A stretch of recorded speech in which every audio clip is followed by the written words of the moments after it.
Welcome to NeuroMovement Revolution with Anat Baniel, where you will discover breakthrough possibilities for your life through the brain's power to change.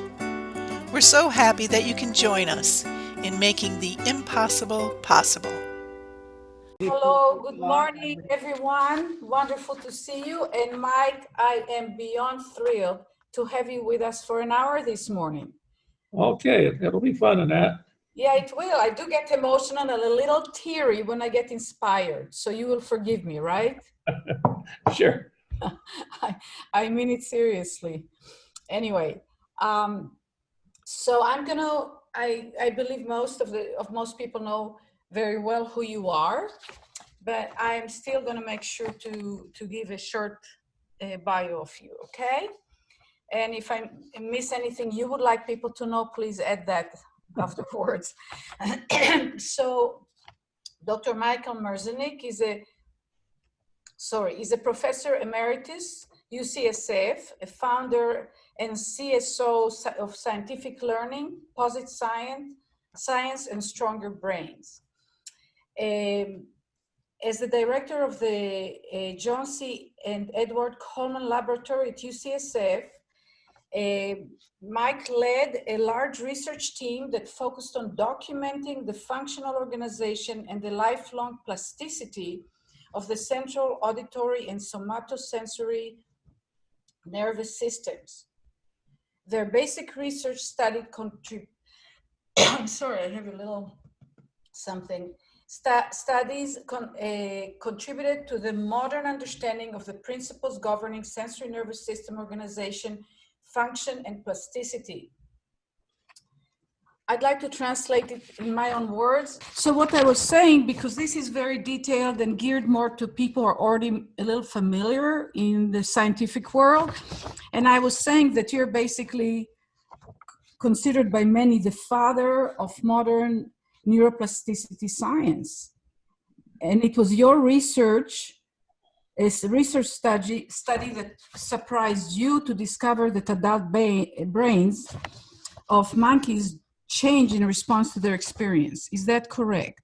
Well, I think that what we contributed in that was an understanding that plasticity is continuous across the life. I mean, people had studied plasticity earlier, but they primarily documented it as something that occurs and applies to a brain in the period of development. Yeah. And it was largely over with in a brain by the time a child was a year or 2 or 3 years of age. And yes, we demonstrated that, in fact, the brain learns how to regulate plasticity, you could say in a sense, at a young life, but it's continuous on a massive scale throughout life. And we showed that each time you acquire an ability or improve an ability, the brain actually revises itself. And those revisions, that remodeling, that rewiring is the basis of the acquisition of that ability or skill. And this is a great asset that we carry with us throughout our life, from the day before we're born to the day we die. Yeah, and this is a huge, I mean, you say it now and people are so much more familiar with the idea that the brain can and does change throughout life. And of course, the big question, does it change in the direction we'd like it to change or in the direction we don't want it to change? But, 20, 30 years ago, I know from my experience when I talked to doctors and so on, working with people and especially with the children with special needs, and I'd say, it's really about the brain and we have to communicate with the brain. I would get to those just blank stares. I mean, it wasn't like even they opposed me or anything. It just didn't register. Yeah. So I will tell you a few topics I'd like to cover today. First of all, did you have a chance to see the film again? I did. I enjoyed it very much. Yeah, so maybe you can say a few words if you want anything to say about it, because the people that are listening, at least most of them, have watched the film. And so the other topics that I would like to cover is, and I put it down, and it's not in order of importance. But I was listening, actually, taking a quick walk this morning to someone talking about the brain and the brain change. And and people, he's not the only one, talk about rewiring the brain. And thinking about the rewiring the brain, the RE part of the wiring, first of all, I work with children. I don't know that I rewire the brain, I help it wire. But also when I work with an adult, for example, that had a stroke, or a musician that wants to improve their playing, I don't think I rewire. I mean, rewire means like you unplug what's there and you create new lines or something like that. So I have a few questions embedded in there. So Sure. first of all, to a great extent, at least, rewiring sounds to me a false idea. It's wiring that reorganizes and changes what the brain can do. Right. Well, you are, in a sense, modifying its wiring, but that's what happens naturally in every brain. What happens naturally in every brain is that the brain progressively specializes in its operations as a function of how it's engaged or used. And it naturally evolves when all things go well to carry us from, in a baby, from a relatively primitive capacity to control your actions and to control your operations and thought and your interpretation of what's happening in the world. As a function of how it's engaged in the world, and as a function of how you slowly evolve that control of those actions and those thoughts. So it is a rewiring, in a sense, that you are, in a sense, filling in the sort of detailed wiring plan of a brain. And you can do this in a literally a zillion ways. Because the brain actually creates a model of the world, and the operational abilities of the person creates the person themselves through quadrillions of moments of change. So, and what that does, Anat, as you know, is it creates within the skull of every human individual an absolutely unique machine. And everybody's brain basically is different, not the same in detail as any other brain that ever was. In a sense, there have been 110 or so billion of these machines created so far, right, in human brains on planet Earth. And what a gift it is. Yeah. The brain actually can create your own unique sort of body of special tools and abilities and facilities that define you, that are you, that basically represent your world and represent your capacity and your ability. Which is, of course, where not just the hope, but the very concrete opportunity lies. Where, because in a certain way, the brain is like when trying to buy a investment fund, right? Past experience does not predict future performance. It could, but it doesn't necessarily. That means what we do, what we start doing and how we go about doing it, and that I would like to talk in a minute, for you to talk in a minute, it opens remarkable possibilities that otherwise would be considered not there. You know, I'd liken it to, basically coming into the world with a great factory in which they haven't decided exactly what they're going to make there. Right?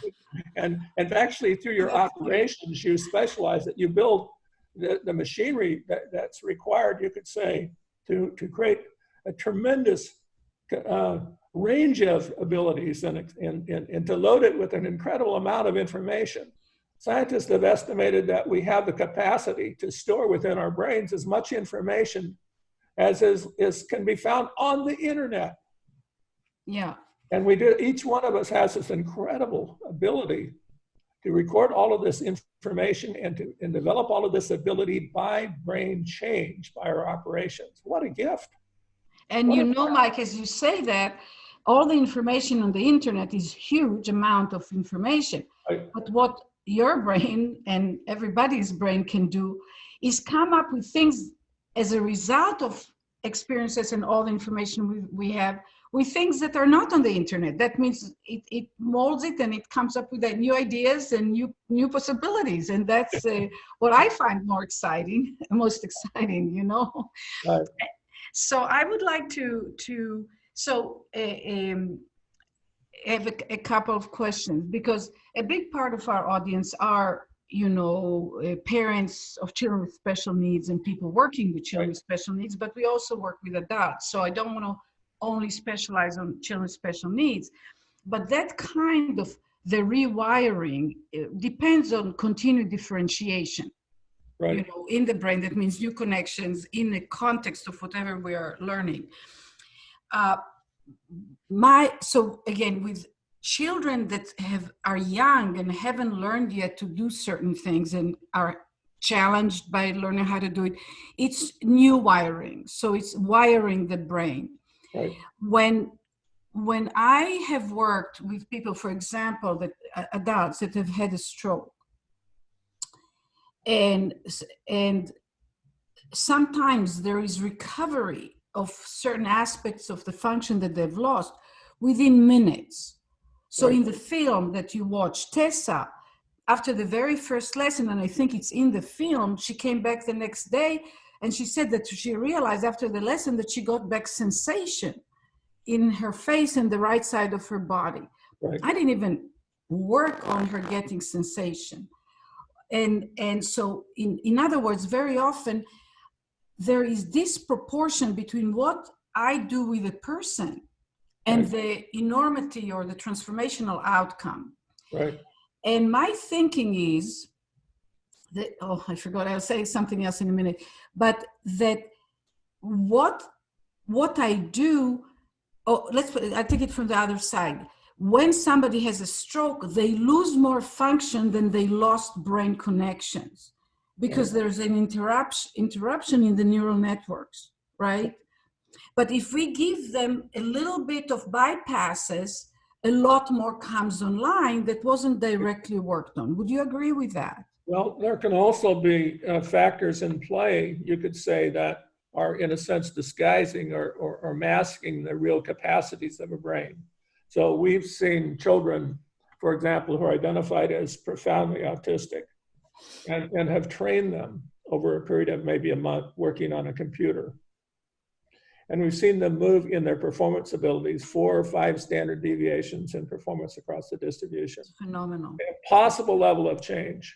And you can't account for all of that by you could say, reconstructing all of that incredibly complicated, and actually their brain has evolved, but what hasn't evolved is their ability to report what they knew or what they can do. Yeah. And when you just when you wake up the machinery of the brain that's controlling their alertness or their arousal or their ability to stay on task by controlling their attention, then suddenly they can express it all. Suddenly they can go through a relatively short period of time in which they tell you for the first time ever what they can really do. And so in a sense, the brain has strategies by which it, in a sense, can hide from it. What's really going on in there and what has really changed in there that could potentially advantage the kid. So you do see these miraculous changes that can occur in a relatively short period of time. And that can occur. That is a real effect that we've seen repeatedly. Not always. Not always. Yeah, I know. I mean, because it can vary so tremendously.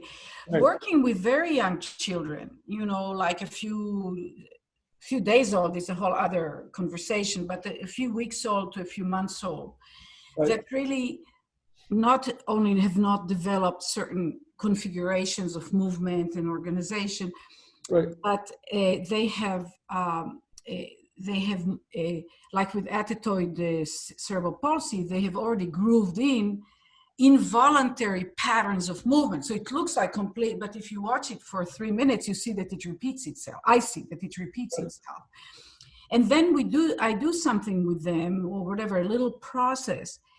And all of a sudden there's a huge jump in what they can do, like intentionally, they slow down and intentionally are able to pick a toy, which they couldn't do for 14 months or however long.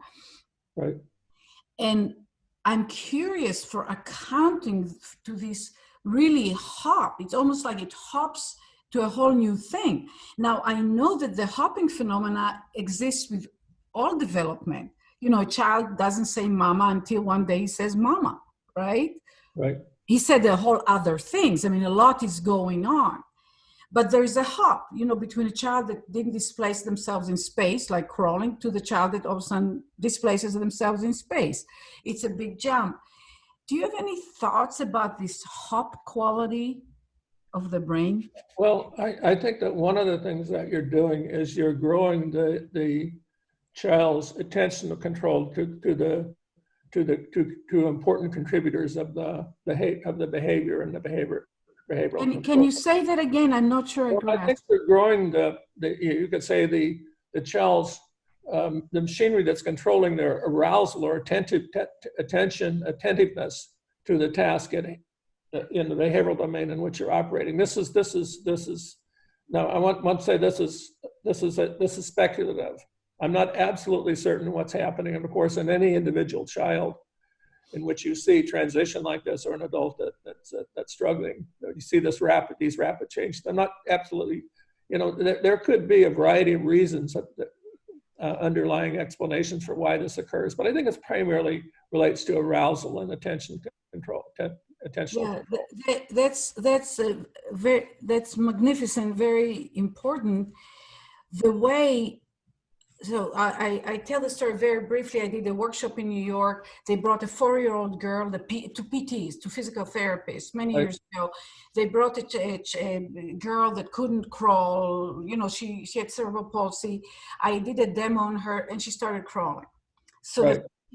And it doesn't happen in every child every time, this way, but that was one of those big hops. Obviously, she got therapy for quite a while, so her system had experience of she was moved in certain ways.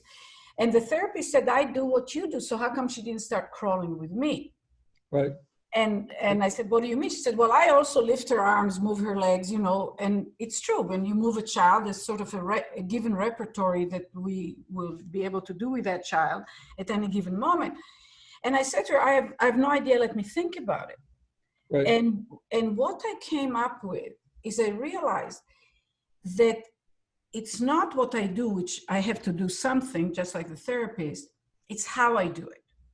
Right. And the how I do it calls upon the attention of the child. Right. The essentials do that big time, right? They call the attention of the child.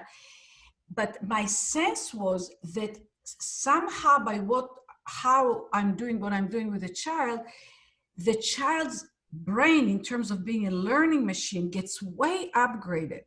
Right. They're much more, so it's like my sense is that we can, through certain mechanism, upgrade the underlying quality with which the brain will learn whatever it's going to learn. We've done simple experiments in that where we've used strategies that are used in animal experiments that upgrade the level of attention control. And basically what the animal experiments we're targeting was the machinery that's thought to control attentiveness. So basically when you attend or focus your attention on something of interest, the brain basically releases a neurotransmitter, noradrenaline. And noradrenaline basically floods the brain. And basically what it does is it turns up, amplifies your action or activity that relates to whatever you're involved in or engaged in that moment. And it's turned on by anything that occurs that's novel or unexpected. Okay, so if you basically show a child or an adult surprising things that are novel and unexpected, basically it keeps this brain machinery activated. And if you exercise the brain and deliver this sort of stimulation, exciting series or things are happening that's really drawing the attention of the child, what you do is you upregulate the delivery of this neurotransmitter, and what it does is increase learning rate very, very, very substantially. If you apply such training for 10 minutes, your learning is amplified for about an hour. If you apply such training for 10 minutes for about 10 days, you permanently upregulate. It's as if you've given the kid Adderall in the first instance, as if you've actually corrected the attentive machinery after 10 hours. And now we've actually shown that children that are attentively impaired, ADHD children, who go through this progression, basically recover from it. And actually what happens is that now they're attentive, and now they're learning faster and better. They don't have all of this interference from all of the noise, and they're able to focus in their attention.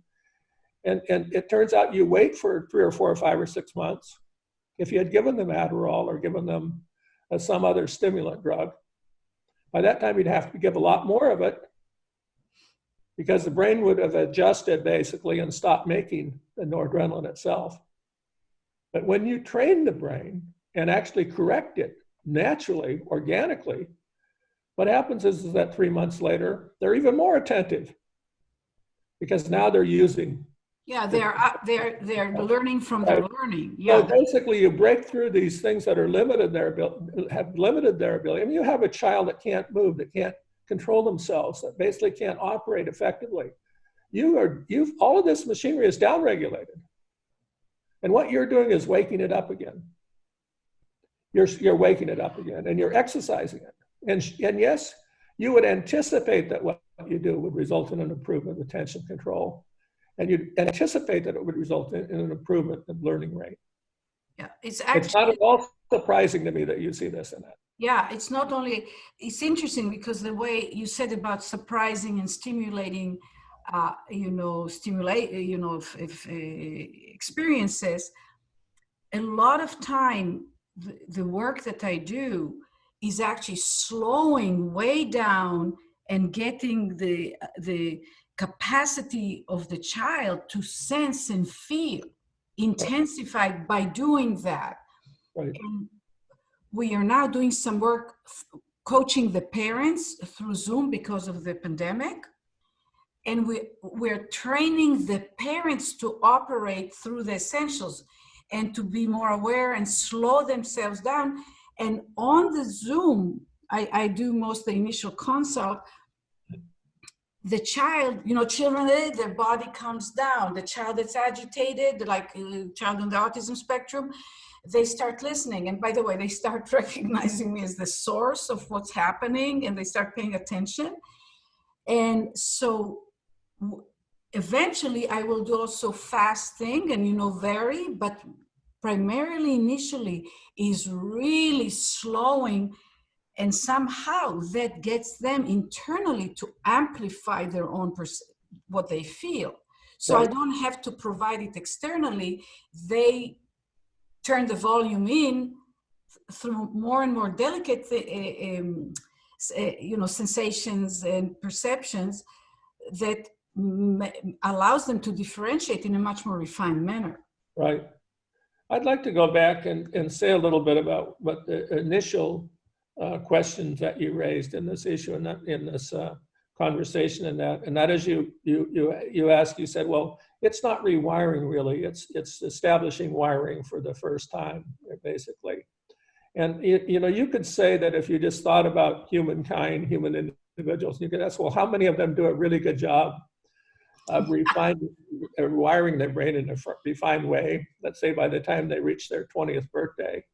And you could say, well, maybe about half of people on planet Earth are doing a really good job. And but actually everybody could have done better. And because everybody is subject to improvement, if we just understood, with greater clarity, what your brain is asking you to do, in a sense, to make the most of its possibility or the most of its potential. And of course, the brain is a self-developing organ. And that self-development, in a sense, it's not just early childhood. It's all across the life. You have the capacity to continue to grow and to continue to develop and to continue to improve your ability all across the life. Of course, most of us don't do that. We have a period early in life in which we're very serious about developing our abilities. And of course, there are fundamental things that we want to happen so that we're operational in the world.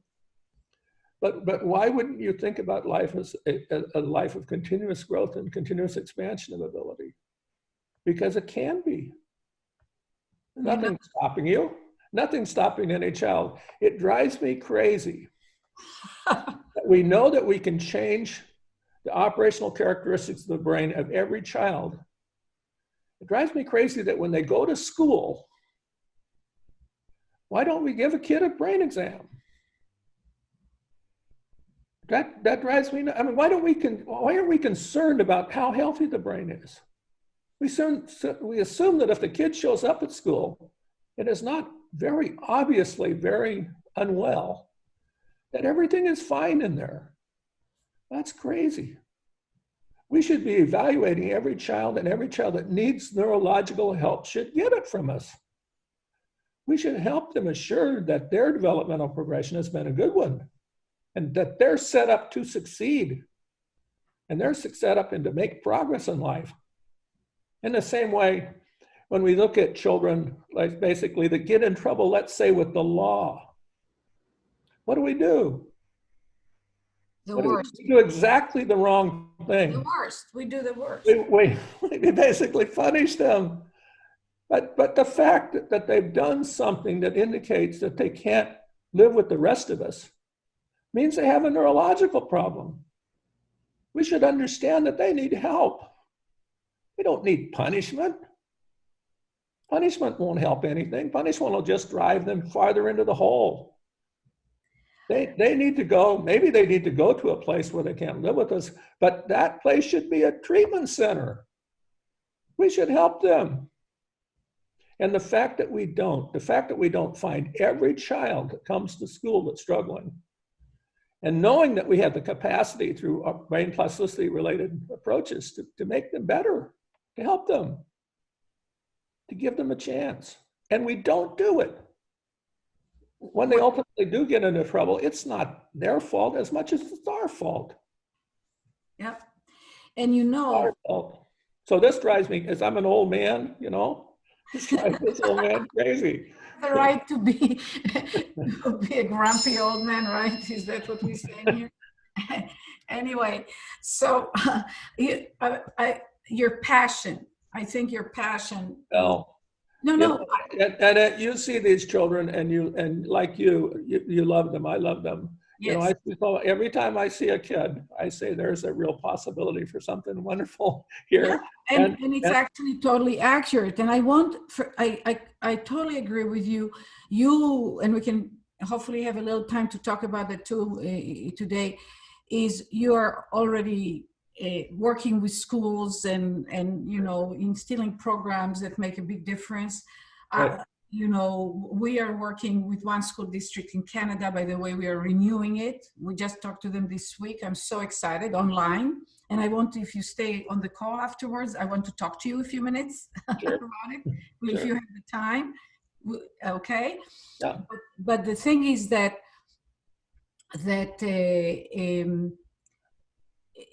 you know, these are still, everybody talks brain. And many schools now do a program about the brain, but they show the brain on a screen, and they show the parts, and they talk about the amygdala. Right. But that's not the point. I mean, that's okay. That's perfectly fine.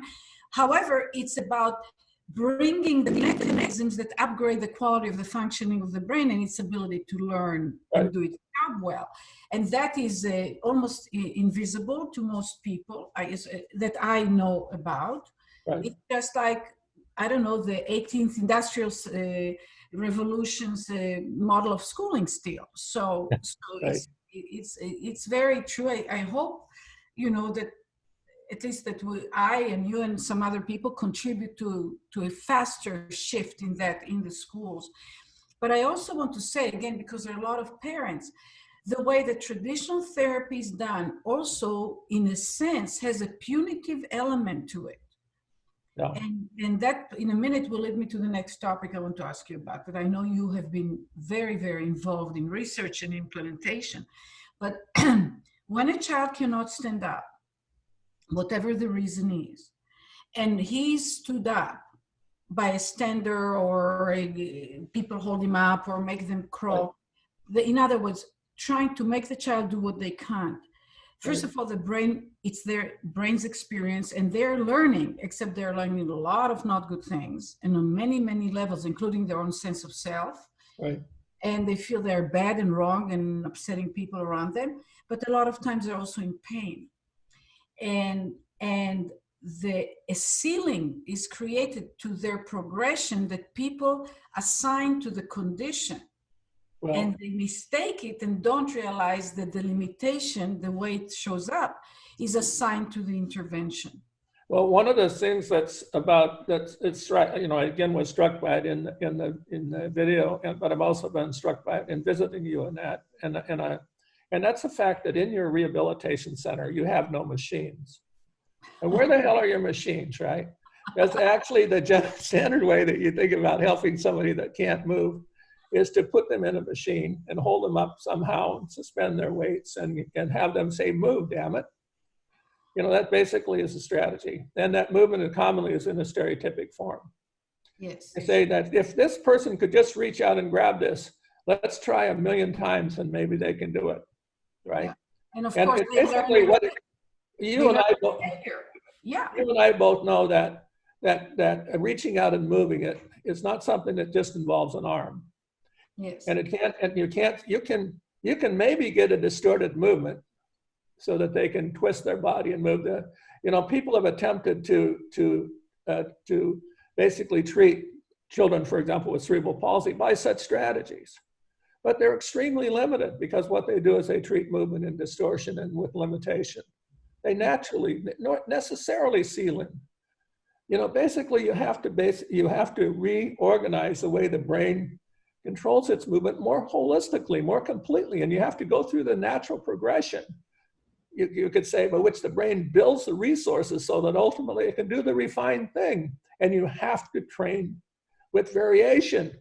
Exactly. You have to train with variation. You can't, and you have to train with the consideration of what the child can and cannot do.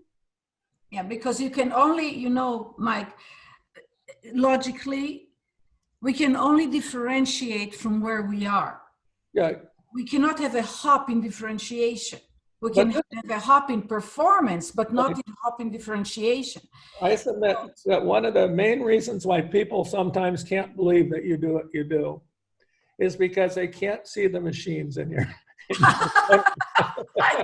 How can this be advanced? You know, how can this actually work?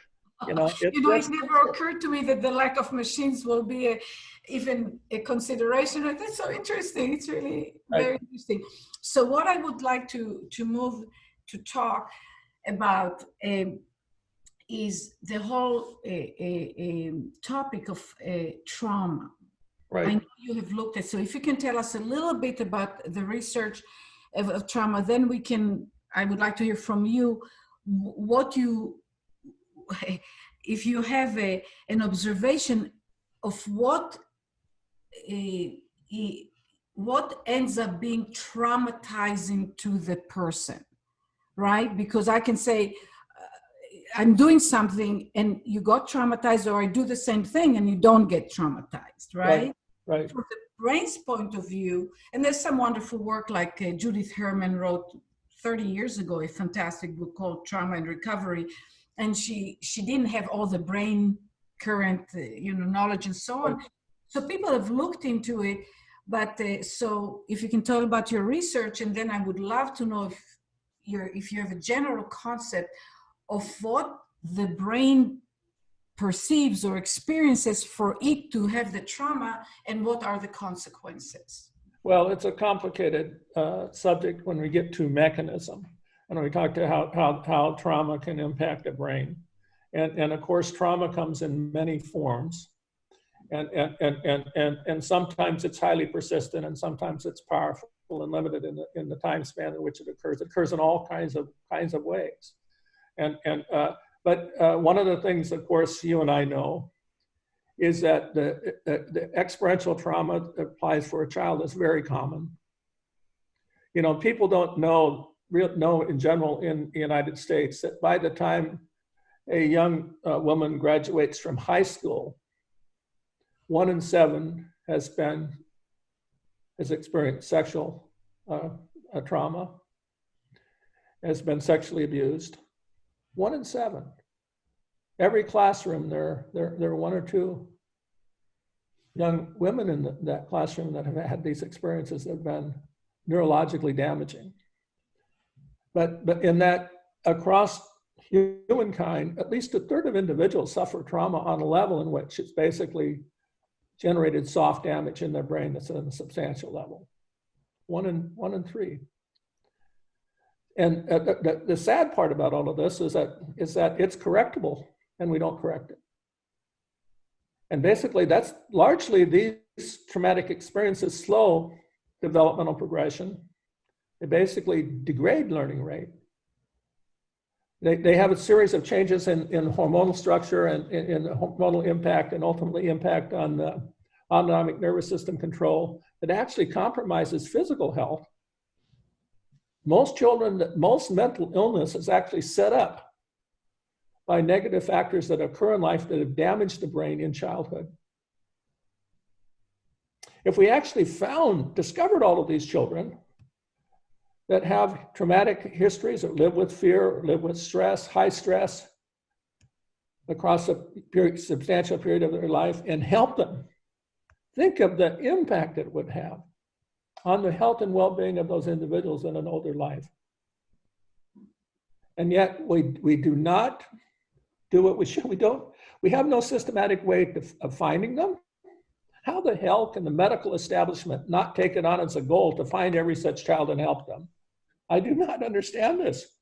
How can we not basically take a look at every kid that enters our public system, our school, and I find them all, and then try to help them? We just don't do what we should do morally and on the basis of our scientific understanding. It seems we don't. So many are lost because of this, lost to mental illness, lost to addiction, lost ultimately to being oppositional in behavior because of all of their struggles, and ultimately ending up in prison. We have 2 million individuals in America in prison.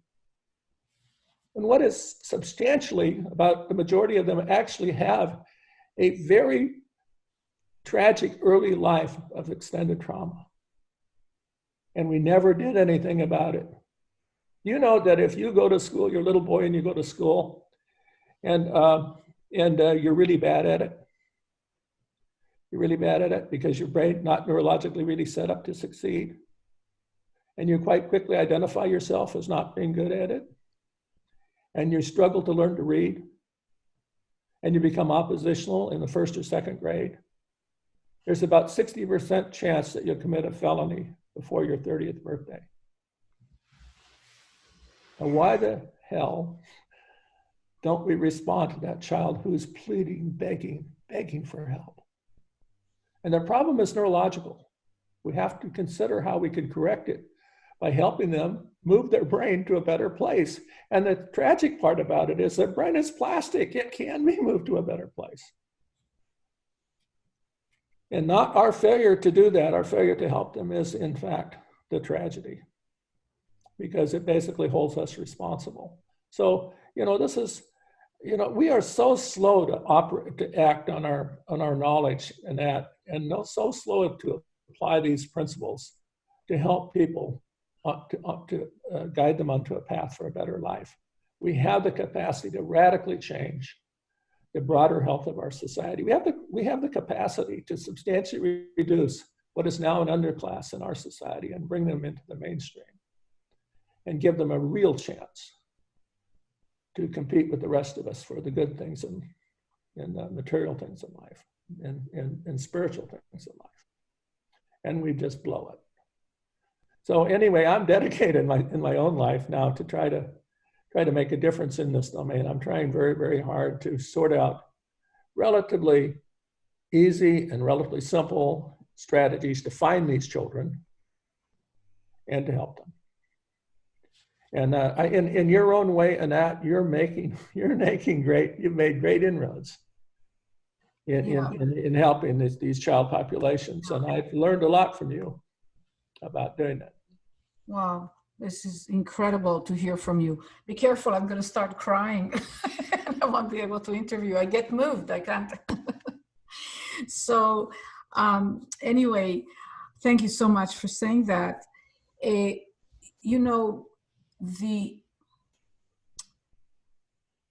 My initial core principle that I didn't put as an essential is from fixing to connecting. Right. When you were talking and describing the little boy in 1st or 2nd grade and he has a hard time, there are quite a few teachers that will not do it this way. But if I generalize, again, you know, the educators and the parents will tend to say that he's behaving badly or bad behavior. Right. I said, there is no behavior. There's no behavior. Let's just cut out behavior. Let's look at action. And let's go from the idea that a human being always does the best they can at any given moment, no matter how awful it is. Yeah, right. Well, a boy that's trying to defend himself and basically that little boy sees himself as being very bad at school and not effective at school, and maybe very difficult for them because of their, you could say, soft brain damage, difficult for them to make friends and difficult for them to operate in the environment of the school, and maybe become a subject of ridicule or bullying.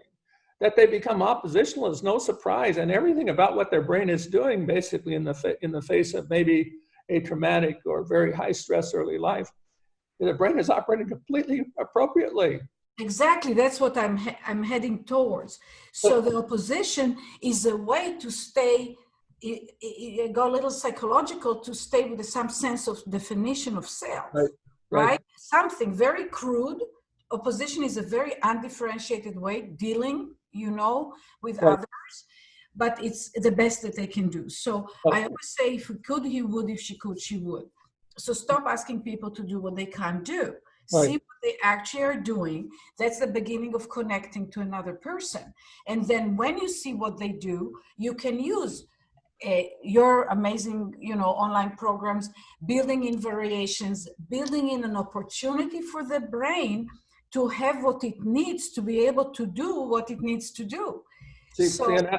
One of the most important things you do is you convince the child, or we'll talk about children now, you convince the child through their progressive ability to do something, some little thing that they couldn't do before. You convince them that they can change things. You convince them that they can move in a positive or growing direction. And this is something else that we need to do for every child. We need to explain to them that whatever their state, whatever their circumstances, there's an upside. And basically that upside is under their control. Their brain is plastic. So one of the most important things that we do this very directly. We teach a child not just about the parts of the brain and the way the brain. We explain to them that their brain is plastic and that there's a commander in the ship, and the commander is them. Yeah. They're in charge, and they can change. They can grow every day. They can be very different in a year, and it can be all good. Every child should see that their situation is not hopeless. No child should give up on themselves. Every child should see that in fact, there can be a continuous progression in their life that can make their life a better one.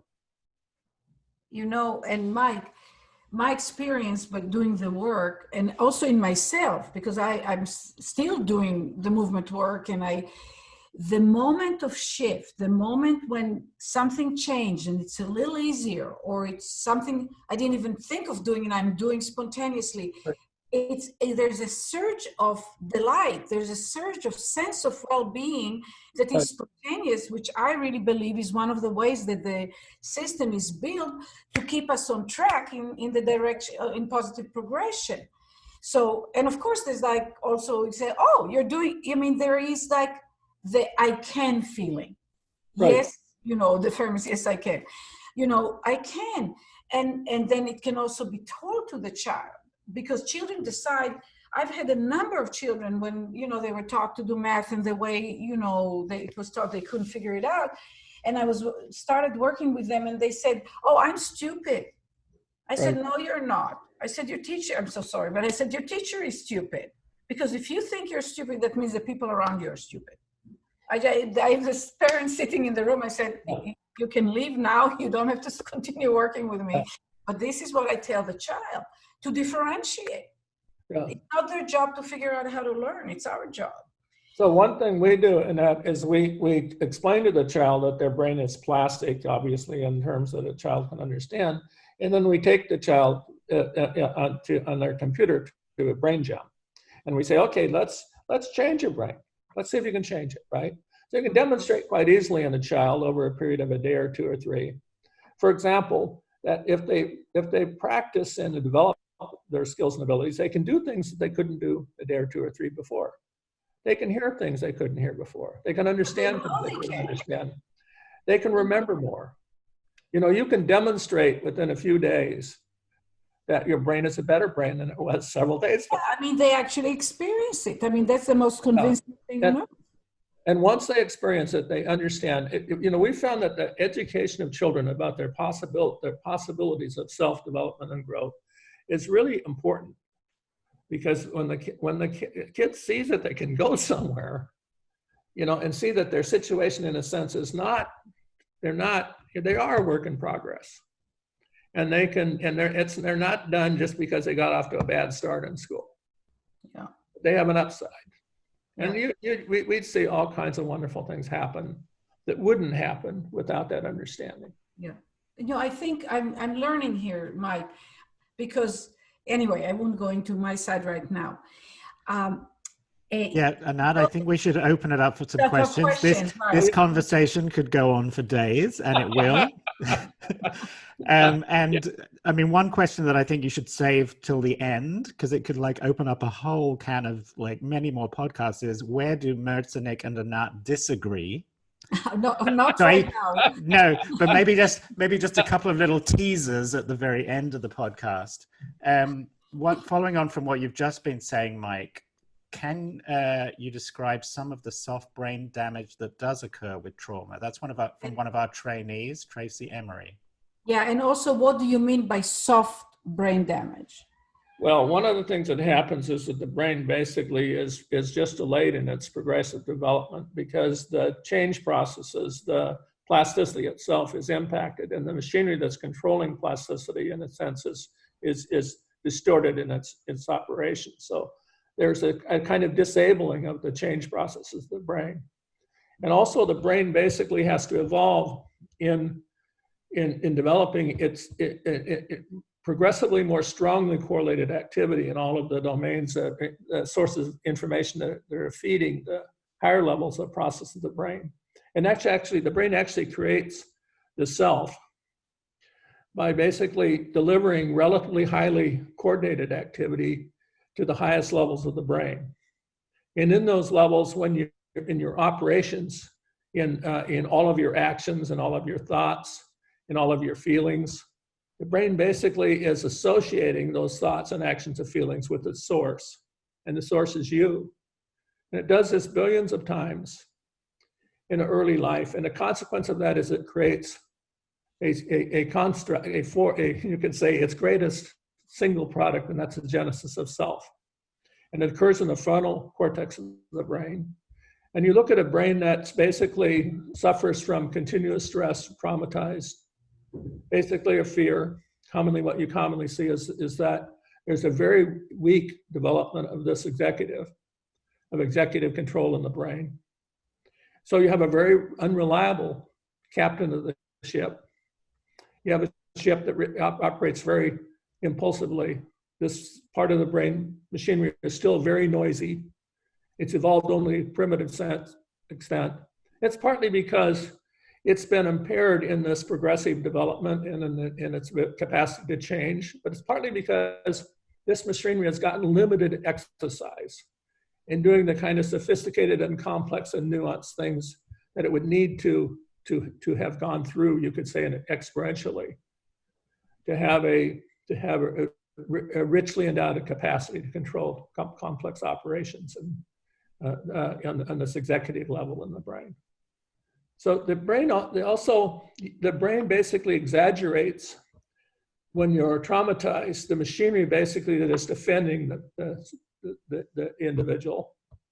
It basically creates you exercise your reactivity to things that relate to the trauma so much that basically that hyper reactivity basically is dominant. So basically the amygdala is in control. These processes in the brain that are contributing to your defensive reactions are in control, because you become very, very good at defense. And basically that largely disables you. This is the child that goes into the meltdown. This is the child that just can't control their operations or actions. This is the child that is by nature not just inattentive, but hyperactive. And all of those things have occurred because basically the machinery at the top of the brain is unstable. It can't control these emotional overload situations. And because you've so heavily exercised the emotional side of the brain. To help such a child, you need to do two things. You need to rebuild the self, and its complex operations. And you need to basically help the self, help that executive reestablish control over emotional instability or an emotional wildness of a brain that's basically gone through a traumatic history in life. So it's, I'm writing a book about this neurologically that explains this neurologically. People have written about it intelligently in other ways in the literature. If you communicate with me, I can suggest things that you could read that might help you get through this in understanding and you can find. Yeah, Mike, that's fantastic. What we'll do is we'll get the information from you and we'll provide it to everyone. Right. So Great. we'll make a one-time demand on you, not 1,000 times demand on you. You got it. I'll do it. Yeah. Neil, any other question? We have a little time left. Yeah, I'm putting some of them in the chat. And there's two that sort of go together, one from Facebook and one from here. How about you take charge and read Okay. it? Can you comment on periventricular leukomalacia damage in the brain and changing outcomes for the baby? And then on Facebook, Darlene Stiegler has said, can this method help a child with cerebral palsy? Well, it's a little bit difficult to talk about individual cases and conditions because I just don't have enough information at hand. I can talk very generally about, for example, a child with cerebral palsy, and say that there's obviously a problem with differentiation of movement. The brain is struggling and is in control movement and differentiation. And some of the strategies that are used to try to help the child or reduce the pain are actually going to limit the capacity of the child to develop, to generate movement in its natural forms. If I had a child with cerebral palsy or a grandchild with cerebral palsy, I'd work from a very young age. I'd work from infancy to try to help the brain re-elaborate its movement control. It basically is heavily exercised movement with some limitation, commonly some neurological damage is inferred. But just so you know, we've simulated cerebral palsy in an animal just by constraining its movements. So for example, I can constrain the movements of the hind limb of a rat in young life for a couple of weeks. And basically it teaches itself to move around all of the joints of the limb in unison. And now I remove the constraint. And now it has a competitive winner in its development of its neurology. And that competitive winner is the simultaneous movement of the whole limb around the joint of the hip. And that grows and grows and grows and grows. And pretty soon the legs of the rat, it's a sad thing, you don't want to continue to do this experiment, are like long sticks that raise the rear end of the rat up the ground. And when I look in the brain, it's all hip movement. Everything's moving around the hip. And almost no movement in the brain controls any movement below the hip. It's a distortion of natural plasticity that occurs because of movement restraint that occurs. The task in recovery in the rat is to redifferentiate the movement from the day you take off the restraint. And you can substantially restore that movement if you work again systematically and rebuild it from, you could say, first principles. What do I have to do to get to enable all of this differentiated movement and leg and so forth? So I think that the strategies that have been used in rehabilitation for the most part in physical therapy have been primitive in this respect and not really up to generating the variations of movement control that are necessary to drive big differences in these children. But this is too complex a subject to talk about in great detail. And then one of the complications is, as Annette knows all too well, that no two of these children are identical, especially when they're little, very little. Every one of them has a different pattern. It's just different enough so that the starting point is in a different place. So it's difficult to talk about exactly what you would do in any given child and where you need to start and how you need to try to approach it. Yeah, and Mike. Sorry, I'm not more clear-headed about this. Well, Mike, you know, I'm going to jump in here actually a bit and say that another person asked, would our work, will, you know, the Anat Baniel method NeuroMovement help CP, you know, children with CP? And I'd let you answer that, but that's the process we do, right? Of differentiation, the essentials, all that is driving the opportunity for the brain to differentiate around in areas where the injury stops it from differentiating. Right. Would you agree with that? No, if I had a child or a grandchild with cerebral palsy, I'd send them to you, Annette. Okay. I'm glad you don't need to, but yeah, it's okay. So Mike, if is okay for you to stay for a few minutes on? So first of all, I want to thank you so much. We actually have a lot more questions. So if Mike and you could stay on for a bit longer, it would be wonderful to answer a few more questions. Are you? I'll answer more. I'm good. Okay, so would you say up to another half hour? Would you be okay? Sure. Okay. Fantastic. Thank you so much. And then I'll stay and talk to you for a few minutes, a few things that have nothing to do with these blogs. So where are the questions? They're in the chat? They're in the chat. Yeah, okay. There's one from... I'll handle it. I just want to say there's one from Vicky, and she asked a question yesterday, and she's actually a mother that we've been working with in the online Where is coaching. Vicky? I don't see her. Can you ask that question? 1158, yes. Victoria Auden to everyone. If a brain has been damaged in a baby, but the baby is moving well, does this mean that the brain damage will be more cognitive, or is good movement a sign of good cognitive function too? Well, that's a really good question, but good movement is a sign that the frontal cortex, which is going to control the actions of the brain, is substantially intact, and that machinery is also controlling action and thought. It's going to control action and thought, and you could say actionable operations in general. So it's a very good sign that it's a movement. And also remember that when damage occurs in a very young brain, there's just a remarkable capacity to make up for it in a sense. The brain basically has a remarkable capacity to make the connectional adjustments, you could say, that so that it can be very difficult to detect the losses at a later age. And as the brain is exercised and basically assigns its actions, you could say, and limits them and heavily engaged processes in the brain as it's changing itself, it becomes progressively more difficult for it to make large-scale corrections or changes. So it's, I'd be very hopeful that a brain that basically still has a reasonable level of movement control, even though it suffered significant physical damage, that there can be a large-scale recovery. And maybe it might be very difficult later in life to distinguish that child from any other. I would like to say here regarding that, this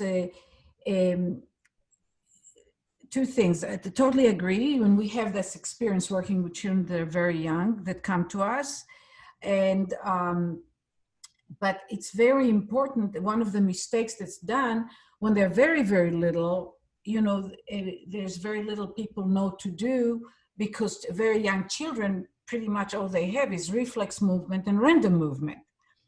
Right.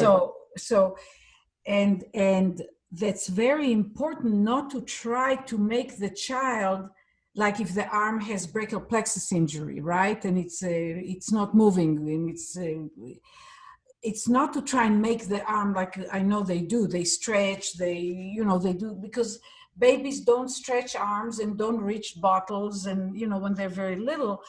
It's really important to duplicate what you say, your way of saying, the randomization of movement. Right. And that's what we do. So, and it's very often hard for people to detach themselves emotionally from the goal of wanting to see, you know, that the arm moves a certain way or so on and so forth. Right. And we have on YouTube, in 6 minutes, an 8-week-old infant that had a very severe brachial plexus injury, but not complete severing of the nerve.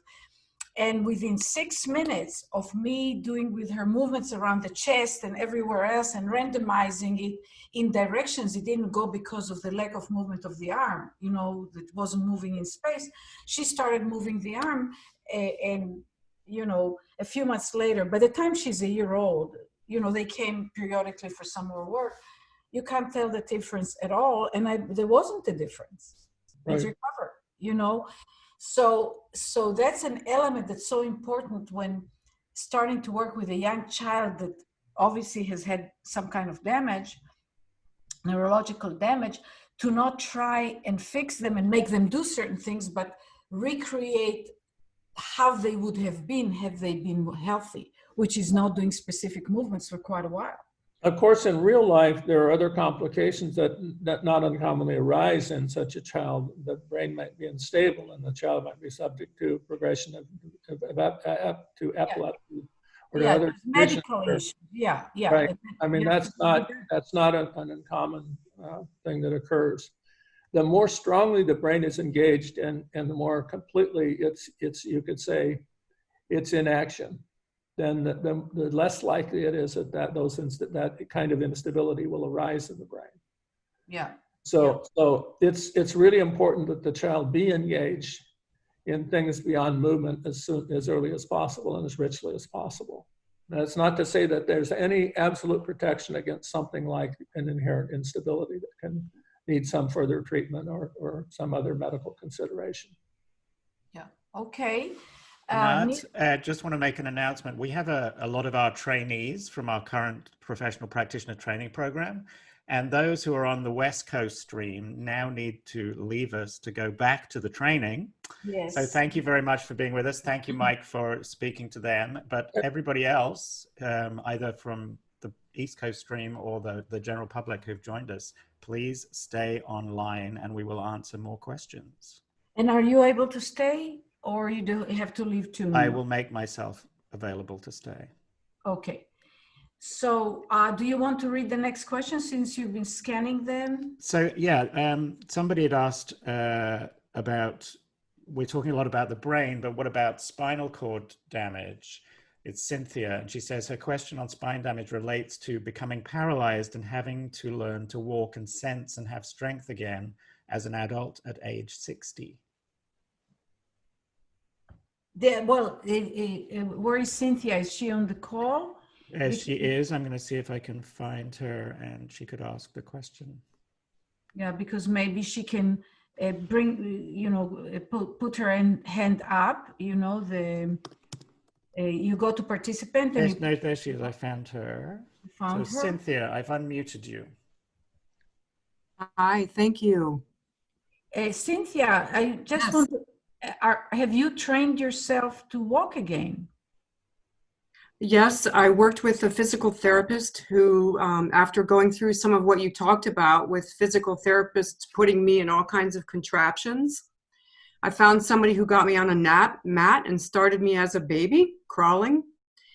And so that has been successful up until a point, and I am standing now and walking, and I have discovered your work about 3 months ago. And it's making a big difference. And so my question had to do with, in a way, Anat, you just referred to it with the example of somebody who tore nerves. I mean, I had severe spinal cord damage, T8 through T12. And what I'm hearing, though, is that there's still all kinds of opportunity here for return to full functioning. And so I'm just wanting to put that question out there and see what your responses are. Well, let's start. I will say a very short response, given the fact that you're improving. It's a hugely good prognosis for the opportunity to progress more. And that Mike would do, that's how I would see it. I don't know for sure, but that would be my thinking. And Mike, what would you tell Cynthia?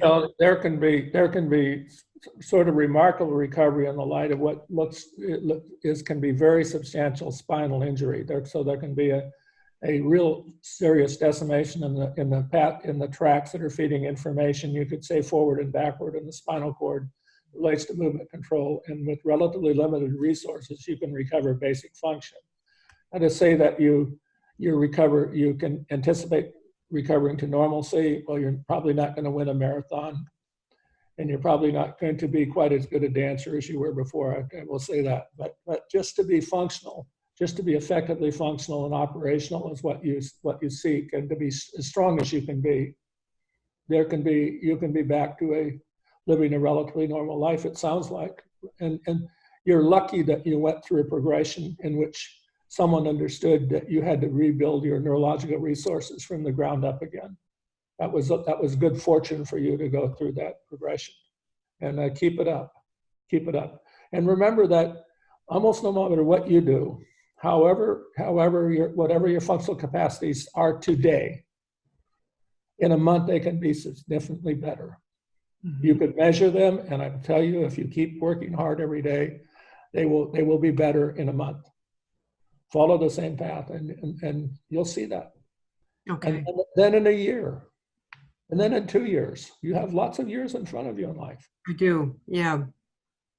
Thank you very much. Yeah, and you know, when I was writing my first book, that got me connected with Mike, with Dr. Merzenich, through the thinking, you know, and all that stuff, I realized, it dawned on me that our brains, and basically Mike said it at the very beginning of this conversation today, is our brains need to continue growing. Mm-hmm. Right. The people who don't find paths for this, and not just accumulation of facts, you know, but organic growing. That means, that's Mike's language, evolving the machinery, right? The brain machinery that then impacts every other system in the body, drives us to much better health. Right.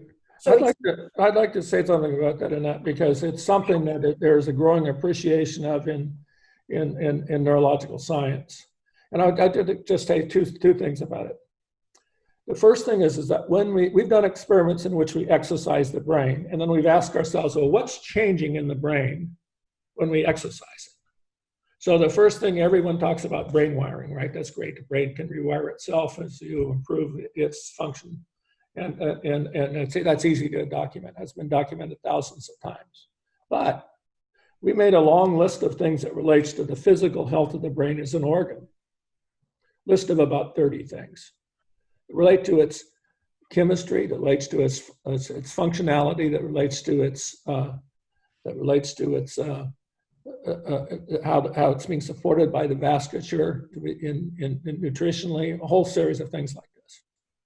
So first of all, we ask, well, if we look at an animal that's about to die, how many of these things are in good shape or bad shape? And it turns out everything is in bad shape. Everything you look at is in bad shape. So you could say it's just like an unexercised physical body. What's not healthy in an unexercised physical body? Just about everything is not up to speed.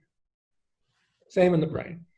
And then you can say, well, how many of these things are reversible? How many things can I change by exercising the brain? And the answer is all of them. Everything is reversible. Okay, now just so you know, that reversal is not limited to the brain itself.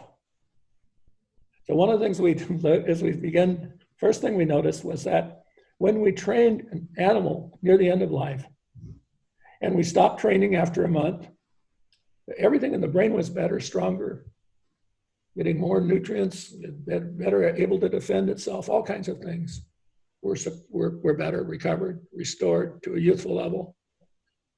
We thought the animals weren't about to die. They were feisty again. They seem to be cognitively competent again. So we asked, well, how long will this animal live if we do nothing more? And the answer was their life was extended by about 40%.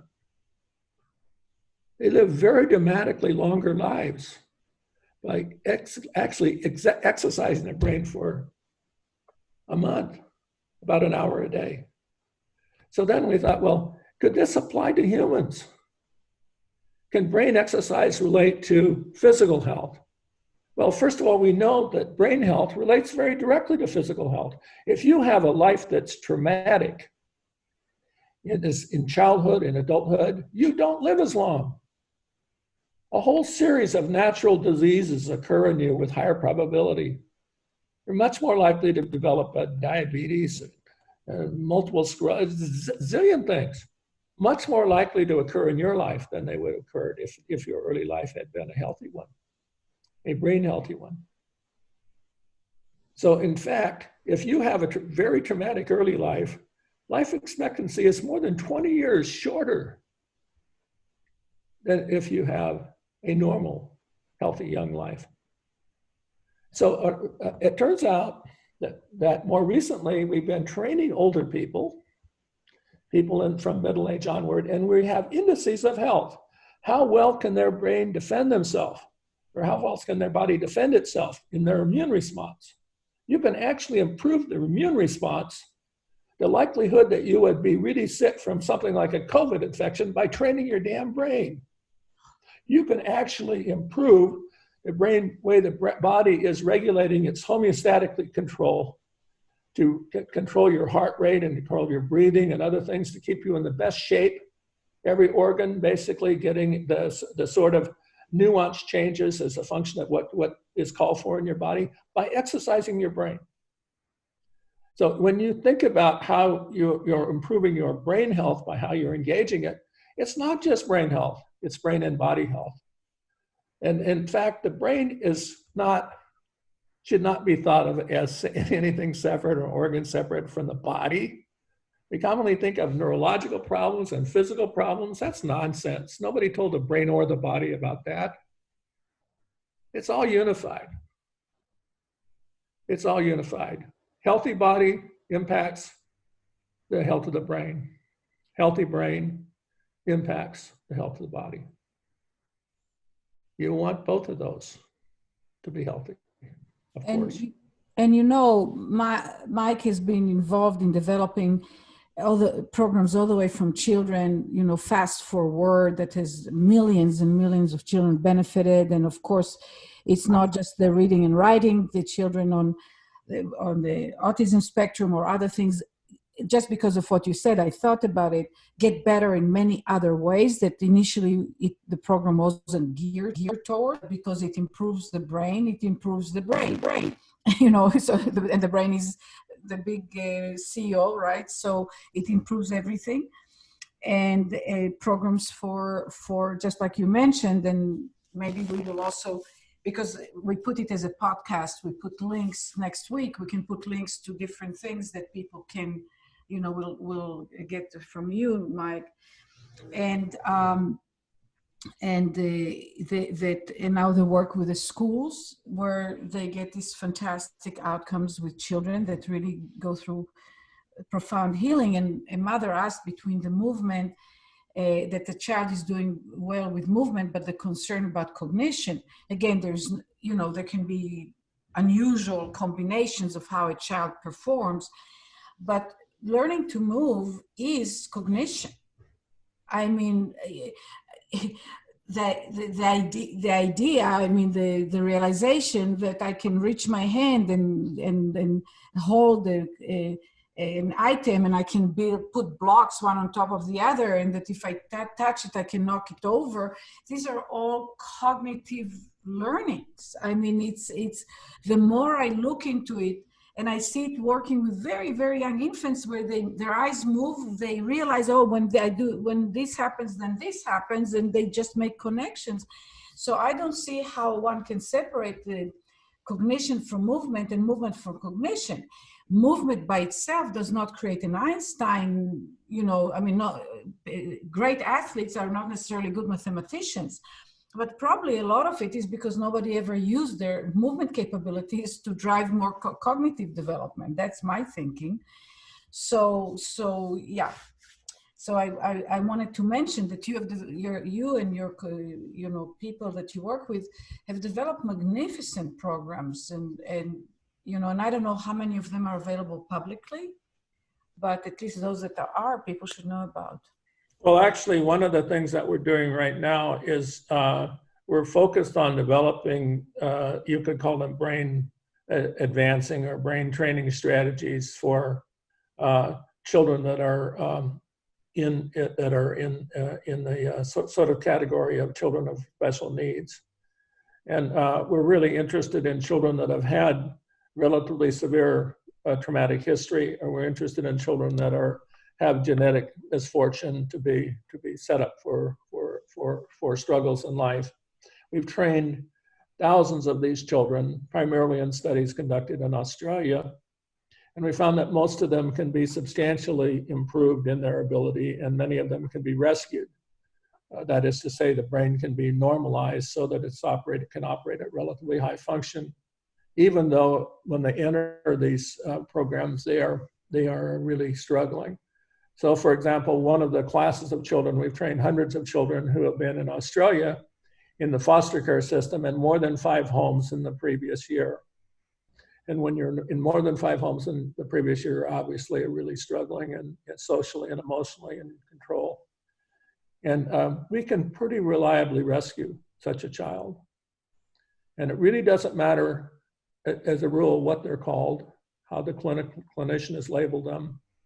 Doesn't matter very much.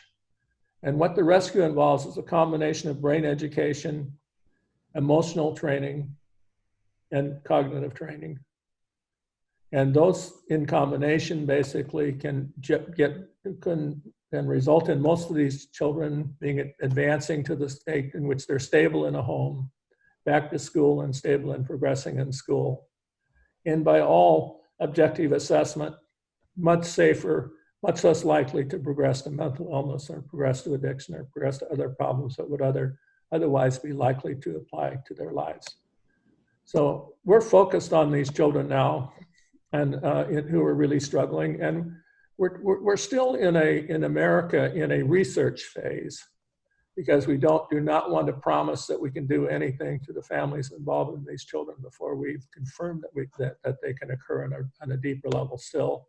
But pretty soon we'll make these widely available to parents and widely available in schools, because we think that most of the children that are really struggling in life can be rescued at a young age.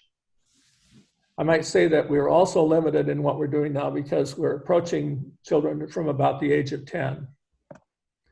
And the reason for that is that in a sense we can talk to them on a higher level. And because this is a period of time when they really enter a risk window from the point of view of their social development and real struggles in life and school and struggles mentally. We're trying to prevent mental illness. We're trying to help the kids stay safe against the possible forward progression to addiction. We're trying to bring the kid back away from oppositional behavior so that they're not going to get in trouble with the law. We're trying to do a whole series of things like this that can keep the child safe from what could be a disastrous personal outcome. And I think that we can transform human societies if we're effective in this. So I'm focused on that and trying to get these forms of help out in the world, because every child that you can give to set on a better path is a victory for the rest of us, and yep, certainly for that child. Absolutely. Do you have in you to answer one more question? Are you up for one more question? Sure. Yeah, I think we have the time. What type of brain testing, you mentioned earlier brain testing, were you referring to that should be done to all children upon entering school to help educators give children the opportunities they need? Do you have brain training exercise? Okay, that's it. Okay. We have created an assessment battery, which is all delivered by computer, and it takes about a total of about 80 minutes. It's basically completed over a 3-day, parts of 3 class periods in program that we provide. And it gives us a pretty good picture of the neurological status of the child, a relatively complete picture of the neurological status of the child. It primarily focuses on their operations in movement control and vision and in listening and language. But we can, from it, we can generalize enough to other operations in the brain to have a pretty good understanding of what is strong or not strong in their neurology and how healthy their brain is. So one of the things that's different about this is that we of course are motivated to understand how they are likely to progress or be limited in their academic side of their life. But we're also very much interested in brain health. We're trying to use these assessments to take a look into the physical brain in a very inexpensive way, delivering for, in a sense, a few dollars, the capacity to assess the health of the brain so that no one should be denied this. Basically, it's free to know what the status of the health of the brain is. And then we can use this as an index that can document improvement in the performance characteristics of the brain and in its health by reassessment at a later time. What we're trying to do now is we're trying to train children in middle school, largely, and then we're trying to monitor what's happening in their brain health and managing it from the time they enter middle school to the time they graduate from high school. We're trying to basically drive them to a healthier position and then keep them there until they go out in the world on their own. I think that we could do this on a large scale in the world, and I think we could do it very inexpensively. And I think that could result in the rescue of many, many children. So if anyone would like to, get access to these programs, or especially if you have any research purpose or you want to apply it in any way that would be useful in a school you know about or in a child population you know about, and you can, we would provide it to people. We're not, but with the precautions that this for us is still a work in progress. That's amazing. That we certainly would like to do it in the school where we're working. One last quick question. I've read about strategies to help my brain damaged son, but he's also blind with no functional vision. As Right. Vision plays such an important role in learning, how best can I stimulate learning? My son is very clever, but it's me that needs to be better. Right. This is a sad thing about the tools that we've created, is that we haven't created them. They're all visually demanding. And so we have not created training tools that can be applied to help a blind child. But it sounds like you're doing, good and positive things, and the child and his lively intelligence is basically confirming that you're doing good things to keep driving them in a positive direction. I mean, of course, when we're deaf or when we're blind, that doesn't mean we still have our neurological capacities, not impacting our intelligence, not impacting and we can grow the powers with the resources that we have and do dramatically powerful things with them still. And we have to just adjust our schedules and strategies for exercising and elaborating the performance characteristics of our brain using the assets that we have available. Unfortunately, in the great world of literature or information gathered from we can get on a lot of information in the brain through the hearing sense and through the tactile sense and in other ways.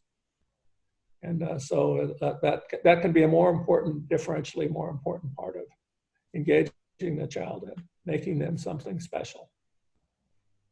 That's wonderful. That's beautiful.